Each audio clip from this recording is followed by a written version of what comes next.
Couleur papier, la chronique littéraire d'Éric Poulet-René. Bonjour à toutes et à tous.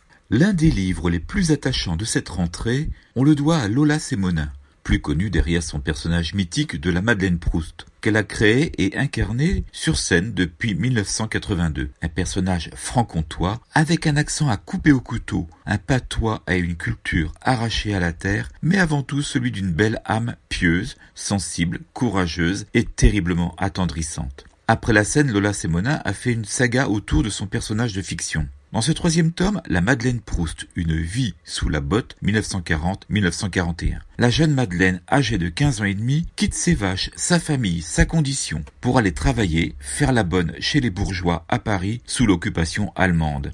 Madeleine vient de perdre son amoureux Constant, fauché par la foudre après l'avoir retrouvé dans la campagne. Après tout l'historique des membres de la famille, passé au crible avant de partir, elle va ensuite devoir faire face à elle-même. À propos de sa mère, elle dit, je cite, « Elle était capable de réciter toutes les branches de toutes les familles d'ici et ne comprenait pas qu'on puisse se perdre dans un arbre. » Ça donne le ton. Quand Madeleine débarque à Paris de sa campagne avec le manteau élimé de sa grand-mère, chez le fondé de pouvoir de la Banque de France, mariée à une femme mondaine, affublée d'un chat de luxe teint en rose, dans un appartement gigantesque empli de meubles rares, d'œuvres d'art, de placards bourrés d'argenterie, de cristal et de porcelaine, elle a le sentiment d'être arrivée sur une autre planète et de parler un français du Moyen-Âge. À travers cette fresque judicieusement romancée, la trame historique scrupuleusement tissée en filigrane d'une séquence à une autre permet un regard affiné au laser sur le fossé social entre le monde paysan pauvre et à la fois riche de sagesse et celui des nantis gavés de foie gras et de champagne, puisque profiteurs pendant la guerre, assistés dans leurs moindres mouvements par des petites provinciales payées au lance-pierre et hébergées au grenier dans des réduits insalubres, privés souvent de lumière et de chaleur. Et dehors, sur les trottoirs, il y avait les autres, en file indienne, devant les commerces, avec leurs tickets de rationnement pour le nécessaire vital. Le fondé de pouvoir de la Banque de France avait ses entrées chez les officiers allemands, quand il ne les invitait pas à sa table, à ses dîners mondains autour de grands crus et de petits fours. Et la Madeleine aime consigner dans son cahier rouge les détails de cette galerie de portraits de mannequins, notables, écrivains, SS, pour lesquels elle cuisine, loin des siens qu'elle pleure, et de son Constant, parti trop tôt. De tout ce quotidien de la Madeleine, le lecteur fait aussitôt acte de compassion, éprouve l'injustice, la révolte, au fil des 38 chapitres rédigés par une Lola Semonin, passée de comédienne à historienne et auteure talentueuse, avec ses valeurs d'intégrité, sa générosité, sa sensibilité et la poésie, mais invariablement avec son sens de l'humour